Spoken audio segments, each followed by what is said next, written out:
Hello, it is the World According to Ali, episode 22.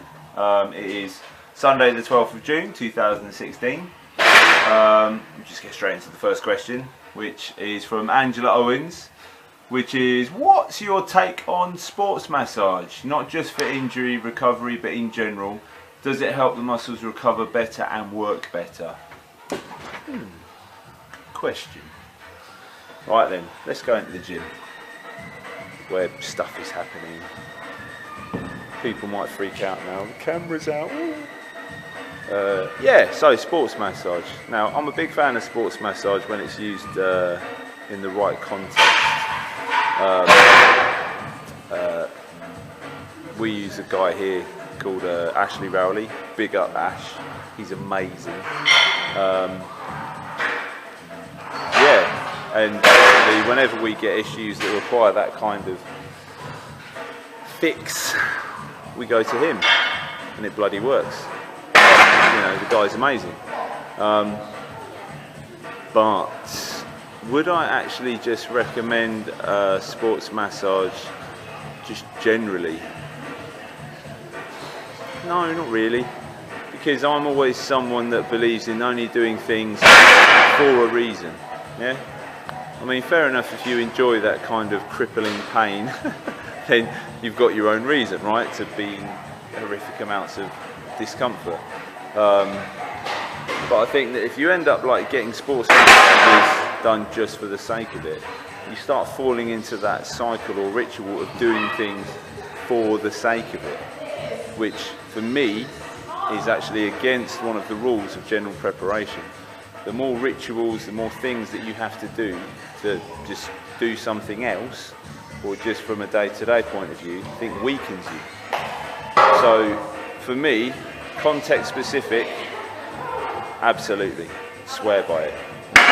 It's one of the best remedies for you know, specific tight issues, you know, like tight muscles and stuff like that. But for just general maintenance, no, I don't. So yeah, take that for what it's worth. But you know, if you've got an issue, a specific issue, yeah, get it sorted out by someone who knows what they're doing, because it really is amazing. But yeah, there you go. Right then, question 2 from Jake King. It's a good one, this.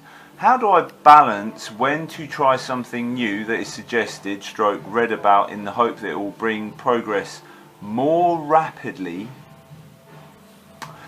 and when to stick with the slow but consistent progress I am seeing? Note, no use of the word gains. Right, anyway, you know what? This is a really interesting question, because the way the question is worded, right, would have you believe correctly that Jake is making slow progress. So whatever he's doing currently is working. Now what he's getting at here is basically the typical human thing of want more now. Okay? So, you know, what we're looking at is he's making progress, but he wants more progress, and he wants it faster. So when then do you balance that out with needing to introduce something new? Now, obviously the whole impatient thing. Whee! Was that the 80? 70? Oh, still though. Yeah, PB! Go on there! Yeah, Taculus PB, gosh. There you go. PBs happen as we live and breathe. I've distracted myself as normal. Right, anyway, where am I? God. Yeah. Slow progress, that's it. So, Jake is making progress. And indeed, if you take this to the general assumption, you're creeping your progress. You're making those tiny little incremental markers getting better, right? So, really what you've got to look at is if you get impatient with that and you want faster progress, the problem with that is faster progress is not as good as slow progress. Slow progress allows every aspect of you to keep up. This is why slow progress is the best progress.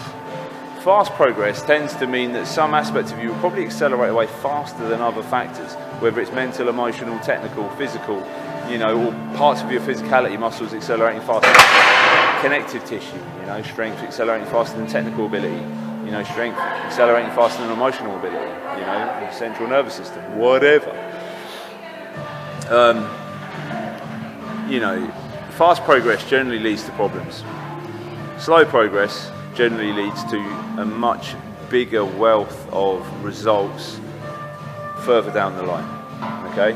So really, rather than asking for how much more can you accelerate now, what you should really be asking yourself is how much of an end result, a big end result, do you want, you know, at the end? Or not even at the end, just further down the line. We should be seeking to build the biggest possible empire we can, okay? Not just necessarily build the biggest thing we can today, okay? And I know that sounds all wishy-washy and metaphorical, but it's not.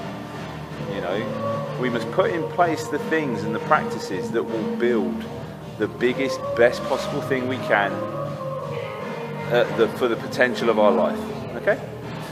But there is also the aspect of when do you introduce something new? And do you know what? It's really simple. I say introduce something new when you discover a shortcoming. When you discover something and you think, oh, found something, there is a hole in my repertoire, something I need to add. Like for me recently, a lot of the stuff I've been doing in obstacle racing has uncovered interesting, sometimes not even physical things, but mental things, mental barriers that limit my physical expression. So I then have to implement something in my training to overcome that hurdle, and it's something new, something that I wasn't aware was a problem. So then there is an opportunity to implement something new when you discover a hole. So something that you can't make progress on, something you just stop dead. But if you're making slow progress, be happy. My God, do you know how many people train that don't make any progress whatsoever for years and they just go through the motions? Soulless exercising, no. Not having that. So anyway, I don't know if that's really answered the question, but I got the chance to rant, so I'm happy. Okay, question 3. Oh, it had to happen at some point, didn't it? Nicholas Coe, EU in or out? Right, politics. Right, so the way I'm going to deal with this is I'm going to interview some people. Okay. I can lift a 120. Justin. Yes. EU in or out? Out, too right. Right, there we go. Gareth, EU in or out? In. In, right. Emma, EU in or out? Out. Right, out. PJ, EU in or out? In. In, right. Steph, EU in or out? In. In, right. Claire, EU in or out? Don't give a fuck. Now, you know what? It's funny that I asked her last because that's the best answer. Don't give a toss. Exactly. Who gives a fuck? Seriously. Do you know what? Fucking politics. What a load of shit. I know nothing. Absolutely nothing. I could not give you an informed opinion about why in, about why out, and I don't care to. I don't care to read someone else's agenda about for or against either side. I do not give a fucking shit either way. Right? I do not have the information to care. Right? Now, if this makes me stupid, if this makes me small-minded, if this makes me narrow-minded, if this makes me just a fucking idiot, then brand me a fucking idiot. But you know what? What I am going to do is all of that thought energy and all that time and all that effort reading and discerning and arguing and wasting time and wanking over shit that frankly I don't give a fuck about is spent actually doing things in my life that makes a fucking difference to my life. Whether I go in or out of the EU, Jesus Christ, life goes on, right? And all these people that would promote one way or the other, they've all got their own agendas and they don't give a fucking shit about me. So I don't give a fucking shit about them. And all you people fucking getting caught up in this argument are missing out on the fact that you could actually be directly affecting your own life in a much more powerful way than by worrying about fucking politics and fucking politicians and those fucking lying cunts. Because what you got to remember is it doesn't matter what side they're on, they're all shafting all of us.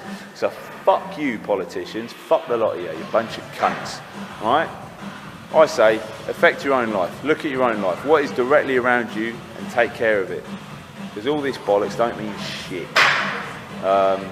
Yeah. Viva la revolution, I think.